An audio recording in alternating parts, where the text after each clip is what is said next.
going.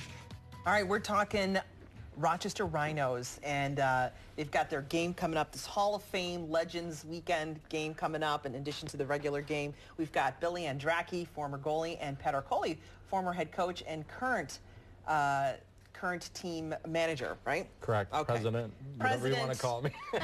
the man. Yeah. Okay. Overseeing the stadium, a little bit of everything. You know, just kind of the guy in charge.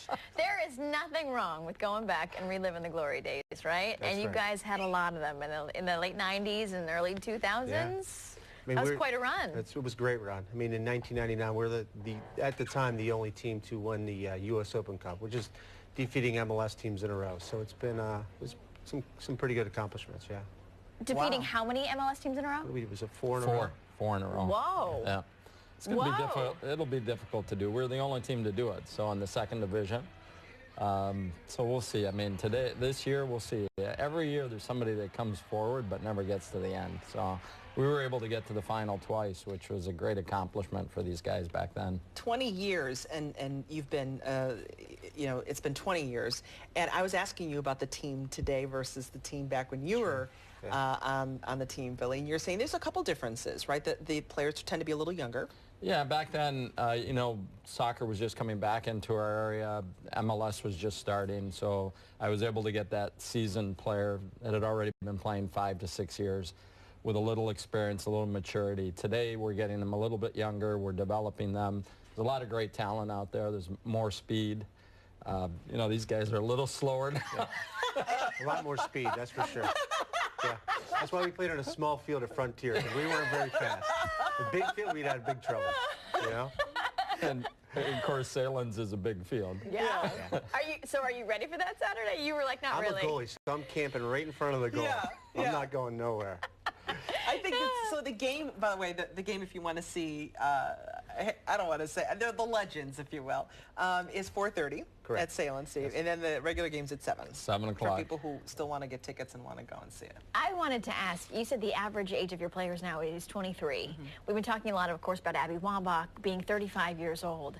The fact that she is still so amazing at 35 is pretty incredible, you said. It really is. I mean, she's one of the greatest scorers in American soccer and that we've ever had, men's side or women's side. And for what she does on the field, for being a little bit more seasoned than most of the girls on the team, it's pretty incredible. The goals she scored in the volley in the second game, and you know, anytime the ball's into the box, she's a threat with her head. So it should be a great game to watch against China on Friday night. That's the quarterfinals, right? Correct. I think. Okay, yes. and that's what, tomorrow? Tomorrow night. Yep. Okay, yeah. That's the game to watch. Do you see a correlation between, I mean, you guys had such a great run, again, in the late 90s, early 2000s, and then Abby Wambach, her star has risen so much over the last decade.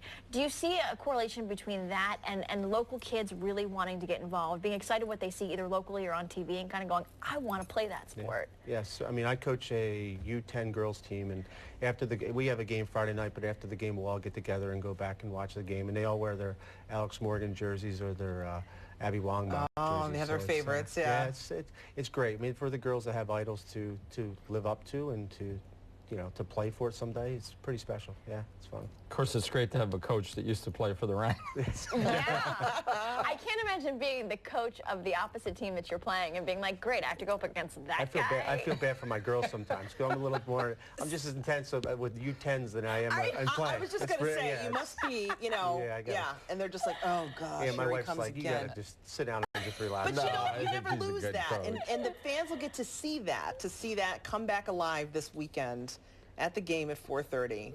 They'll see something. They'll see something. I'm not sure what they're going to see. I love this. You know, you think it's going to be an easy game. These guys are intense like they were when they were playing. You know, they're talking about who's on my team, who's coming in, who's fit, who isn't. They're calculating already. They're already. Yeah. Craig Demmin's the other captain, the other individual who chose his players too. So before the game even started, he's making a couple trades. So it's great, though. I tell you, it just shows how much Rochester loves soccer and what a soccer town we still are after 20 years. Definitely. So, thank you. It's so good to see you again. Thank you very much. Always great to see you, Pat. Thank you very much. Same here. Thanks for having us. All right. Coming up, we're talking 4th of July safety. When it comes to fireworks, we'll talk to an expert from Rochester General Hospital. Stay with us.